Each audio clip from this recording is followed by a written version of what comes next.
আজি বিধায়কৰ প্ৰতিনিধি সন্মানীয় ভূঞা হৈ আমাৰ সমস্ত দল কাৰণে এইখন চৰকাৰে বহুত কাম কৰিছে আৰু যিখিনি বাকী আছে অনাগত সময়ত আপোনালোকৰ সেই কামবিলাকো হ'ব।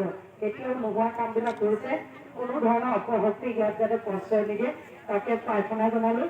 আৰু আপোনালোকৰ লগত আমি বিধায়ক মহোদয় যেনেকৈ দিন ৰাতি একাকাৰ কৰি কাম কৰিছে আমিও তেনেকৈ কাম কৰি যাম বুলি আপোনালোকৰ ওচৰত প্ৰতিশ্ৰুতিবদ্ধ।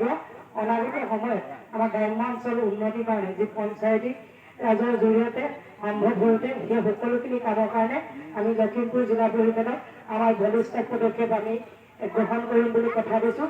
সুন্দৰ হৈছে নিৰ্বাচনী প্ৰচাৰ।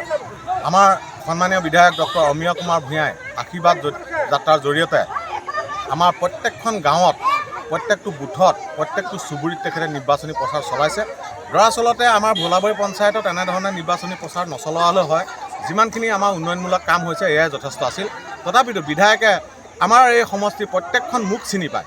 তেওঁ এটা হেঁপাহ, তেওঁ চুবুৰীয়ে চুবুৰীয়ে গৈ মানুহক লগ কৰা, জনসাধাৰণৰ লগত তেওঁ এটা সম্প্ৰীতি ভাৱ গঢ়ি তুলিছে। উন্নয়নৰ ধাৰা তেওঁ অব্যাহত ৰাখিছে। আজি পৰ্যন্ত কোনো এজন বিধায়কে এইজন বিধায়কৰ দৰে আমাৰ বিকাশ কৰিব বা আমাৰ সম্প্ৰীতি অনাৰ জৰিয়তে আমাৰ বিকাশৰ যাত্ৰা কৰিব পৰা নাছিল। দৰাচলতে আপোনালোকে চাওক, ভোলাবাৰী পঞ্চায়তত কি হোৱা নাই। ভোলাবাৰী পঞ্চায়তত একেবাৰে জৰাজীৰ্ণ এটা ৰাস্তা ভোগপুৰৰ পৰা দৌৰপাং তেখেতে বনাই দিলে। আপোনাৰ দীৰ্ঘদিনীয়া এটা সমস্যা আমাৰ বালিপুখুৰী ৰাস্তা ধুনীয়াকৈ বনাই দিলে। আদৰ্শ অংগনবাদী কেন্দ্ৰ দিলে কণ কণ ছাত্ৰ ছাত্ৰীসকলৰ বাবে। অসম দৰ্শন আৰু বিধায়ক পুঁজিৰ পৰা যিমানখিনি টকা পালে গোটেইখিনি আমাৰ ভোলাবাৰী পঞ্চায়তৰ সৰহসংখ্যক নামঘৰে পাবলৈ সক্ষম হৈছে। ভকত বৈষ্ণৱসকল অত্যন্ত সুখী তাৰ বাবে। 12 বৈষ্ণৱৰ জন্মস্থান বুলি কয়। গতিকে বিধায়ক পুঁজিৰ বেছিভাগ ধনেই তেখেতে আমাৰ মহাপুৰুষজনৰ নামত, দুজনৰ নামত উচৰ্গা কৰিছে। গতিকে আমি ভাবোঁ আমাৰ ভোলাবাৰী পঞ্চায়তবাসী ৰাইজে আমাৰ ভাৰতীয় জনতা পাৰ্টীৰ প্ৰাৰ্থীসকলক বা মিত্ৰজোঁটৰ প্ৰাৰ্থীসকলক জয়যুক্ত কৰি আগন্তুক 2 তাৰিখে হ'ব লগা নিৰ্বাচনত বিপুল ভোটত ভোট দি জয়যুক্ত কৰে যেন। লগতে দেখা গৈছে আমাৰ অপশক্তি কিছুমান লাগিছে। আমাৰ বিধায়কে লুঙি, কম্বল, এতিয়া ধুতি, চাদৰ 500 টকীয়া ৰাজনীতি কৰা নাই। আমাৰ বিধায়কৰ ৰাজনীতি আশীৰ্বাদ যাত্ৰা ঘৰে ঘৰে গৈছে, চুবুৰীয়ে চুবুৰীয়ে গৈছে, বুথে বুথে গৈছে, গৈ তেওঁ নিৰ্বাচনী প্ৰচাৰ। ইয়াত কোনো লুঙি ধুতি নাই।